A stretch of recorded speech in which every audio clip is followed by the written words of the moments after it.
Now you can hear Sonnet 73. Acha. That time of year thou mayst in me behold. It's a sonnet by William Shakespeare. And this sonnet is upon the theme, the main theme of the sonnet is upon aging. Aging, you can't avoid it, it is inevitable and natural. It is not negative aspect of life. And yet the one who is beautiful or handsome would consider it to be a sort of a curse that comes upon him or her. So this sonnet 73, one of the most famous of William Shakespeare, of the 154 sonnets, focuses on the themes of old age. So it addresses the fair youth. And here we get how autumn, which is the passing of a day and the dying out of a fire, and we all have autumn of our lives. So in the first quatraint, as in the sonnet, he tells the beloved that age is like a time of year, late autumn. It will set in anybody at a point of time.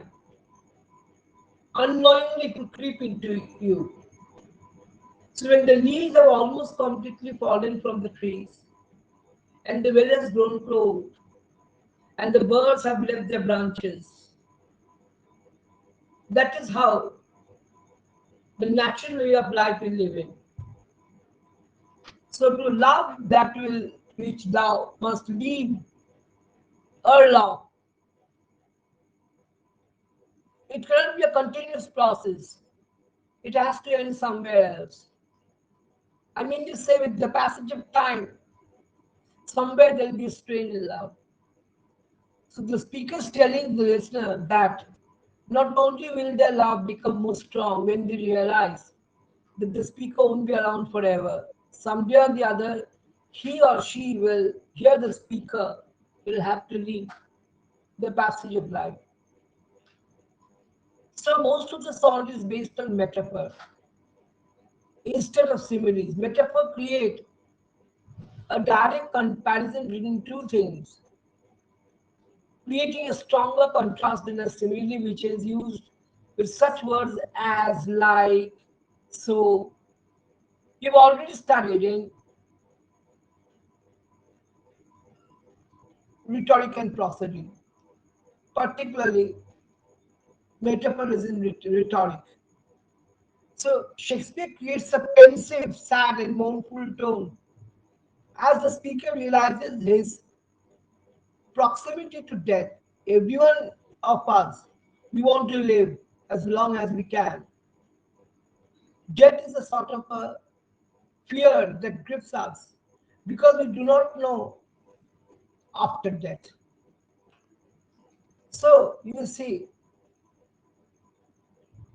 in the first four lines, that time of year thou mayst in me behold, when yellow leaves are none of use do hang. Upon those boughs which shake against the cold, boughs with branches of trees. Bare reed choirs were laid, the sweet words sang. So in these four lines, the lyrical voice constructs a metaphor in order to characterize the nature of old age. So throughout these first lines, the lyrical voice relates old age to a particular time of the year. First, old age is portrayed as autumn. That is where yellow leaves are none or few to hang.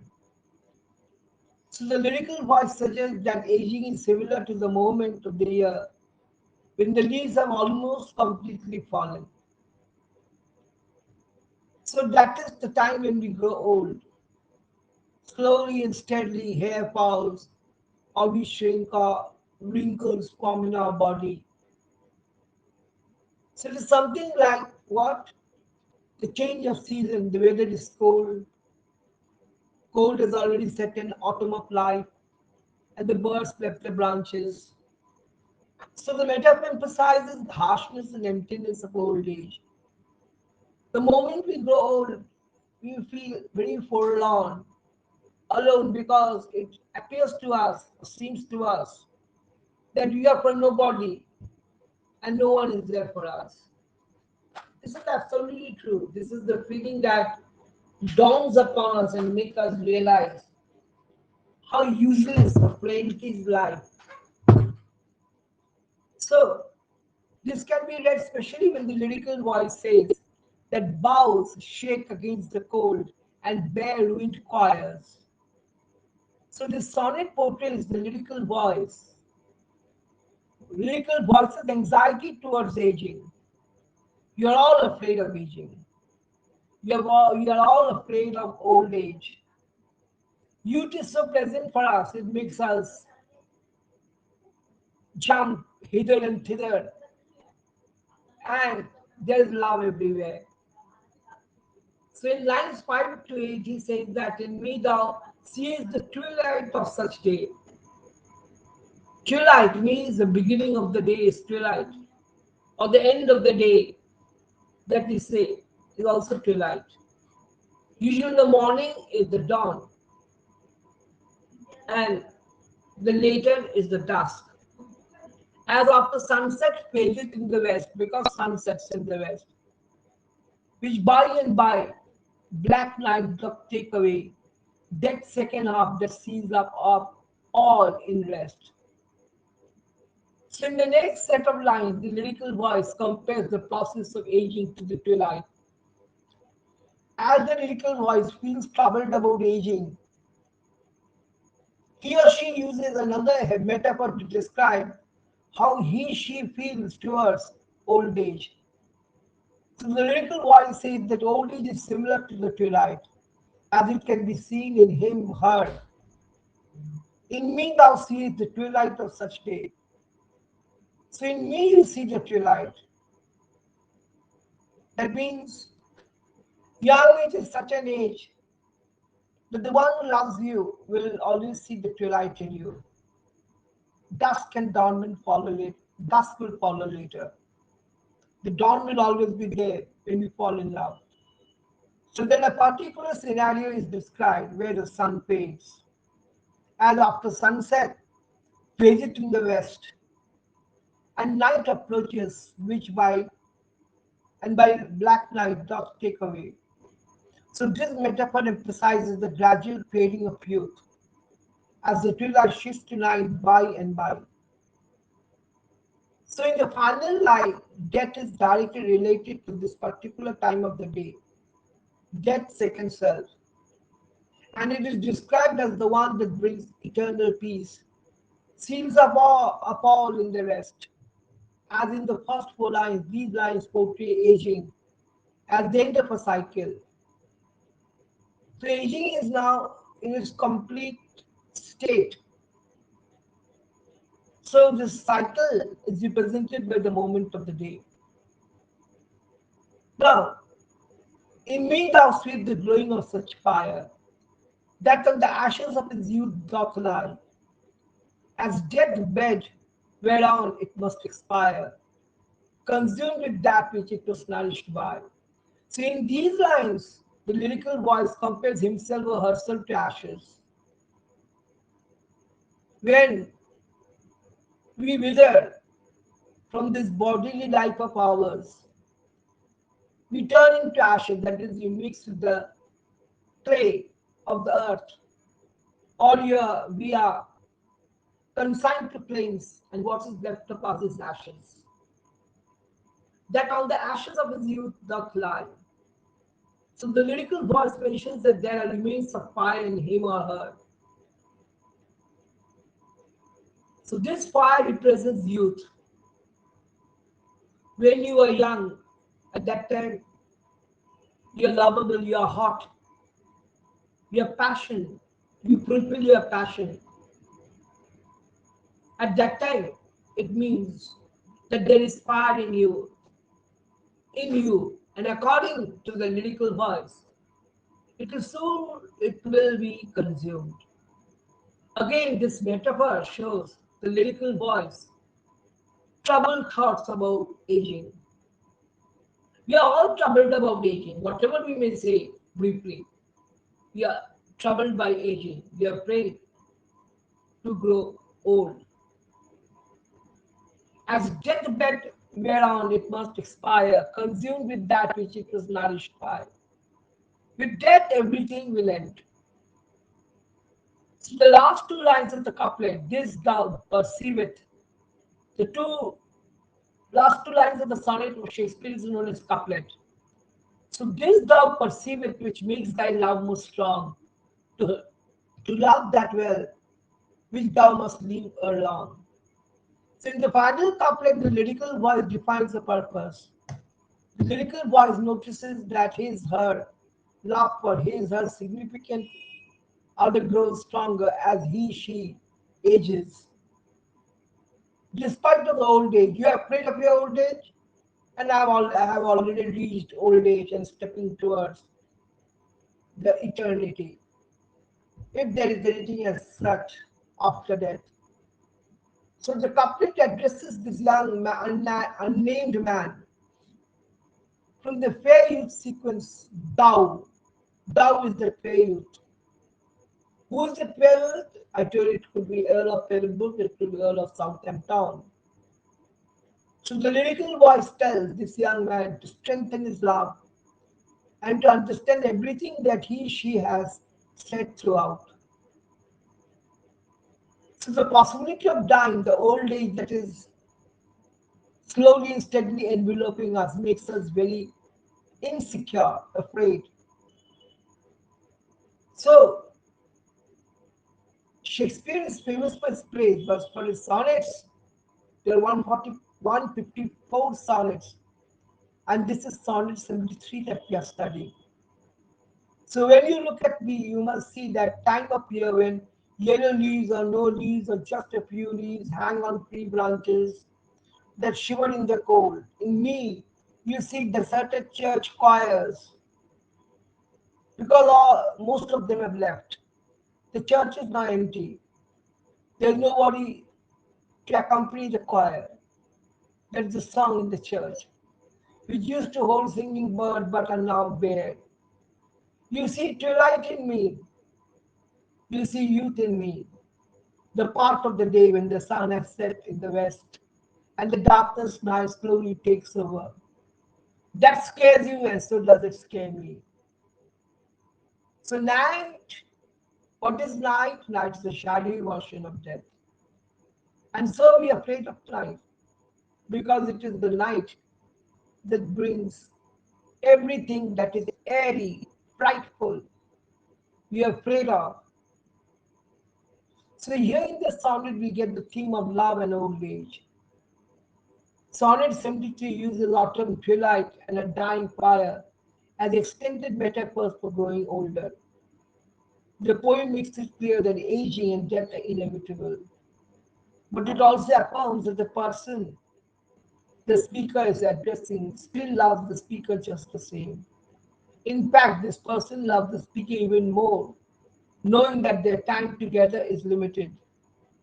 Rather than rage against the march of time, the poem ultimately offers that genuine love doesn't care about age and need not diminish as the loved one nears death. So the metaphors of the poem hardly make the speaker seem traditionally attractive appealing because in that they all suggest decay. Decay is inevitable, death is inevitable. Can you avoid death? No, nobody can avoid death. However beautiful you may be, how attractive you may be, but you are always scared of that day to come when your life will end. You have to leave this world and go, leave behind your beautiful body and then go, your beautiful self. And the second metaphor then compares the speaker's current time of life to twilight, or the time when the day's light is still present in the sky, but the dark night is imminent. There are two twilights, one in the early morning hours when the sun rises, and the second twilight when the sun sets. So it is known as dawn and dusk. So this suggests that the speaker's life has vitality, attractiveness, wit, or any number of other qualities. Has Pete has already come and gone. He is now growing with age. And finally, the third metaphor compares the aged speaker to a dying fire. Once again, the connection between old age and death is made clear. The fire is on its deathbed and must expire, suggesting that the speaker too is aging over closer to his own expiration date. So none of these images are romantic, and they all suggest deterioration rather than vibrancy. Love is also often associated with the potential for the new life, that is procreation, but that is clearly not something the speaker is capable of. Platonic love is also not possible because you cannot feel the warmth of love unless you touch it. A beautiful rose flower is beautiful when it blooms, when it opens its petals, but you will only sense its smoothness when you touch it. Love is something like that. So, even in a more platonic sense, platonic love, I told you, without touch is not possible. So comes the question of sensuous love. Even in a more platonic sense, the metaphors the speaker uses reveal that he is well past his prime with less to offer his beloved than perhaps he once had. And yet, the famous final couplet of Shakespeare suggests that the poem's address cherishes the speaker not in spite of these visible signs of old age and knows that the process cannot be reversed. Since death is inevitable, the addressee must eventually leave the speaker. A line that also implies that this addressee is significantly younger than the speaker, and it follows has for more life left. However, accepting the speaker and appreciating the death makes the addressee's love for the speaker more strong. In other words, none of these signs of aging matter when genuine love is involved. If there is genuine love, no question of aging or dying can approach you. So, theme of mortality, nature, and meaning is one of the famous themes of this sonnet, and of course, one of the famous themes of Shakespeare. So much of Sonnet 73 is devoted to extended description of natural process unfolding in time. You are growing old. Every day, every second, the beautiful in you is turning to be old tomorrow for tomorrow. So the three metaphors compare the speakers dwindling time on earth to three instances of natural decline, autumn, twilight, and dying fire, the end of her life. Importantly, no attention is given to the fact that the chosen examples are cyclic. It will happen. It is a natural process of life. In the cyclic order, autumn, twilight, and dying fire will set in. Similarly, the couplet's reference to the speaker's limited lifespan goes against the Christian idea that joy will come in the afterlife. Of course, if you ask me what joy, I don't know. Nobody knows. But everybody knows that after death, there is something. There is something that is awaiting us. In the name of God, God will give us that greatness of life that we have lived on earth, more grateful in heaven. That is how we come to believe life. See, you believe life in the way you believe it. And if you continue to believe life, then it is something like what I have said. In this life, there is happiness. In the next life, we do not know what it is, where it goes, where we go, where is our destination. But we know that there is some place, some destination we all lives pass through or go through. All are staying there, or of again taking birth on earth, but we do not know the exact truth. So through its natural imagery, the poem shows that people are subject to the unrelenting march of time towards death. But it also suggests that limited time on earth actually makes life more meaningful. So we know great men have died. Even Alexander the Great died of malaria. You see, stage performers have died on stage. They have no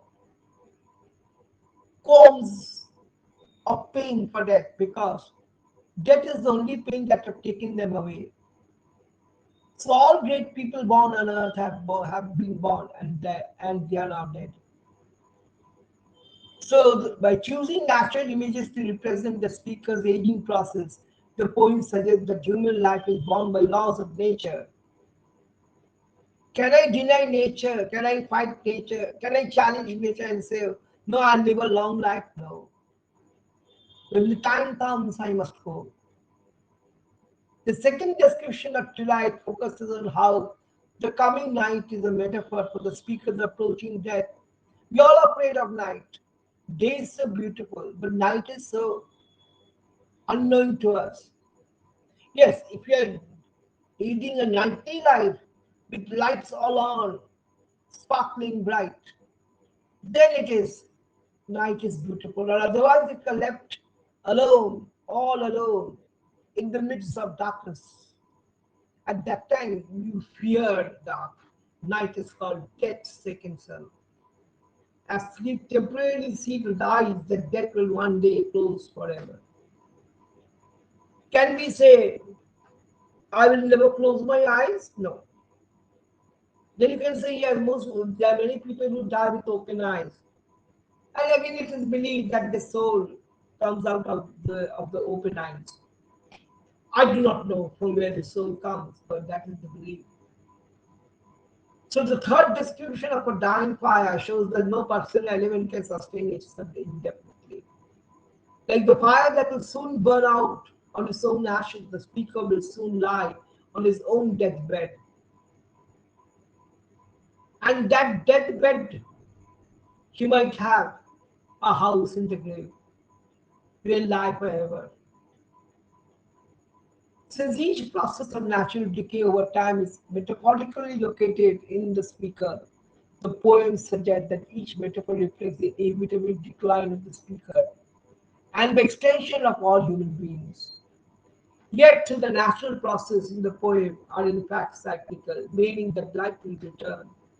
The speaker focuses on decline rather than renewal. In describing the autumn twilight and a dying fire, the speaker fails to mention that springtime follows winter, and that winter follows night, or that fire might be rekindled, just as the metaphors fail to mention nature's cycle. The final couplet's reference to the speaker's limited lifespan falls to reference. The Christian belief in a blissful afterlife in heaven. Note that Christianity was very widely accepted in the England of Shakespeare's day.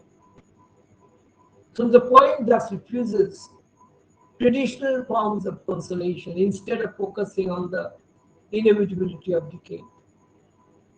And, and the final two lines, that is the couplet of the Shakespeare, in all Shakespearean sonnet is very important. Why? Because that is the harsh reality of life's linear progression towards death. Death is preferable to disgrace. That is all we know, and all we need to know. In the couplet, the speaker suggests that the addressee sees time's effect oral in him, and thus knows the speaker must die. Knowing this, however, causes the addressee's love for the speaker to become more strong. Loving and giving become linked, making limited time a condition for this relationship ultimate strength. Why should we be afraid of death? When death is inevitable, no one can avoid it. Even expensive treatment cannot avoid you. Aging is also a natural process. The aging is also brought about in this poem. The poem explores the nature of love in the face of mortality, death, but it takes a look at what it actually feels to get older on a more immediate level, to actually live with death just over the horizon.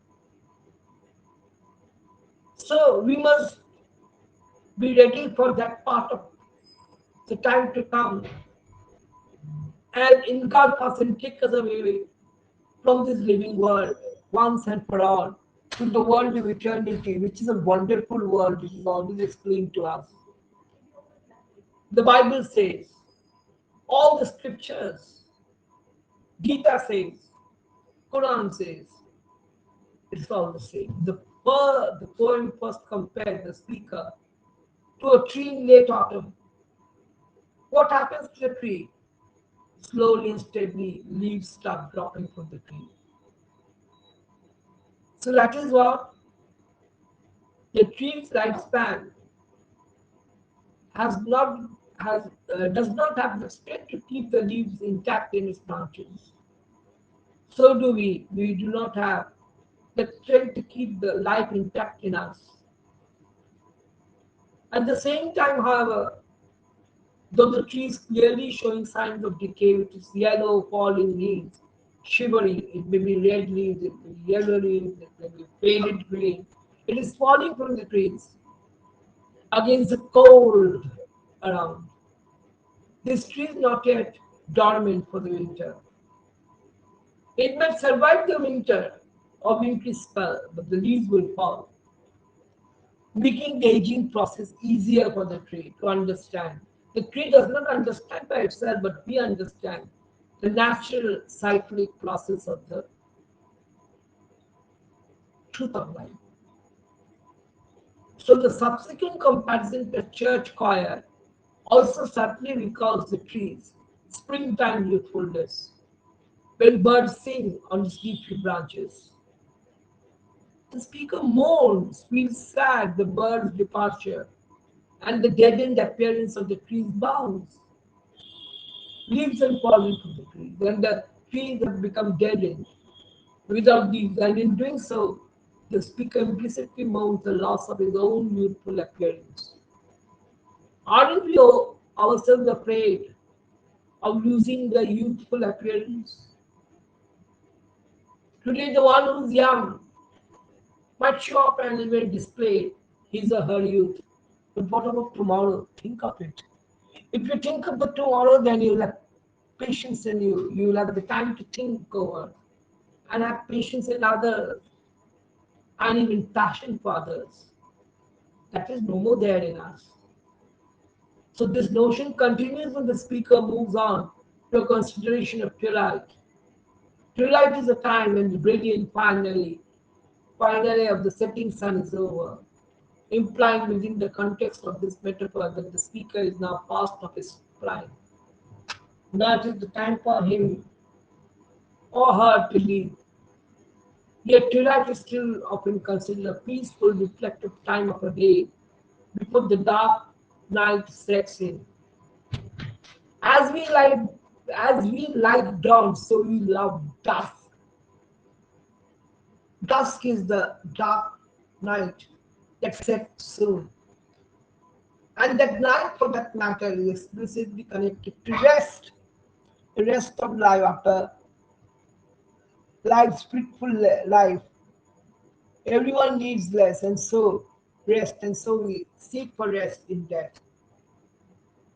So the speaker's final metaphorical fire smolders weakly. We all know when the fire withers, slowly and steadily it smolders. There may be fire the ashes, in the ashes that is being burnt, but that fire does not last long. It has to go. So the image implies that aspects of speaker's younger self remain within the speaker even as he grows old. That is how we should look at life. If you think that you have grown old, then you will grow old and you will become more old with the passage of time. So the speaker's self will eventually be extinguished through the passage of time that allowed the clock to occur. Yet to the moment the speaker still lives on. That is how we also analyze ourselves, isn't it? That we live, and it is said that the oldest years should be lived happily. But most of us in today's world, we want to make the oldest years troublesome for oneself and for others. That is the brightest part of our life, and yet it is the most dullest part because we love frolicking not. We love fighting, quarreling, and exchanging hard words with others so that we can hurt others. But old age does not reflect it. Old age is a happy stage of life, and you should all be happy with that stage that comes in life. So, Sonnet 73 has got many metaphorical implications. You have to understand the sonnet from the point of view of the sonnet itself. There are many symbolisms behind the weather and the season, the cycles of life, spring, autumn, winter, and then withering away of that part of life that is death, which it is best to accept, then deny. You cannot deny the natural process of life. How can you deny that? Death is inevitable for all. You can say that I will change my life and make it everlasting forever. Okay, then do try. And but yet this will never happen. Because everything that is born on this earth will have to die. Will have to go through the process of life, the stages of life, and then will have to come to an end one day and say, I'll be gone, bye. My time is over. But till we live, we enjoy quarreling, fighting, making others, tormenting their life. But old age does not say that. Old age is such an age that you know very well that greater days are waiting for you. Some may beyond your own concept, your own idea, your own perception. And yet you want to please yourself that you'll be going to that age of God.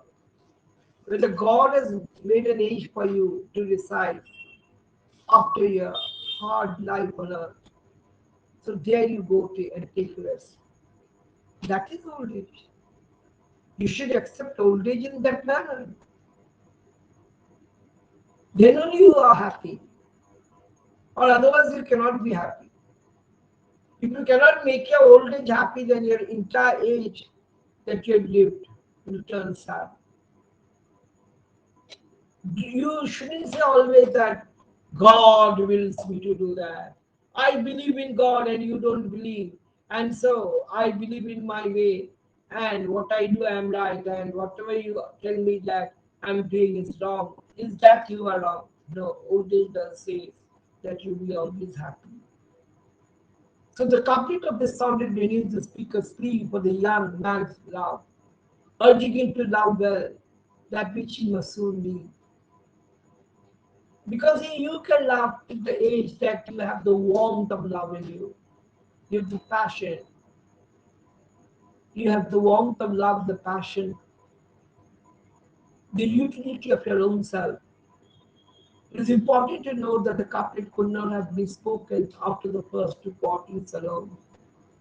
So no one loves twilight because it will soon be night. Twilight will be followed by night.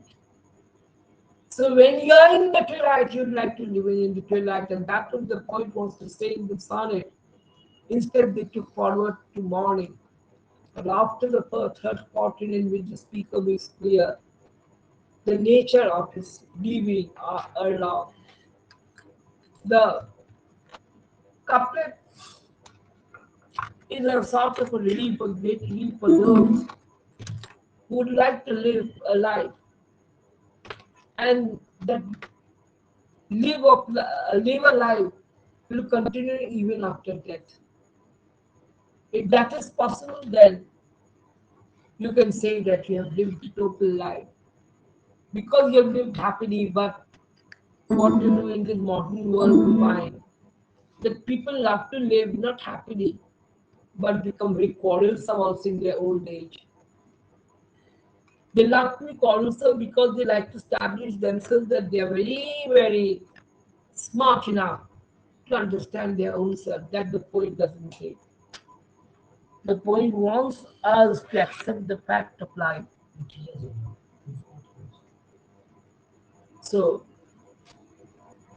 this is what the poet means to say in the poem. Nothing more and nothing less. That time of year thou mayest in me behold. The time of happiness, the time of coolness, the time of calmness, the time of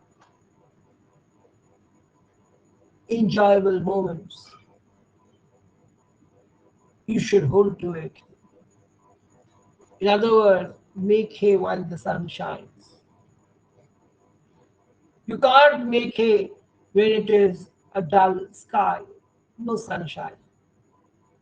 So, this is what is the meaning behind it. Now, this is as simple as it is. If you have understood, okay. It entirely depends on how you have understood the poem.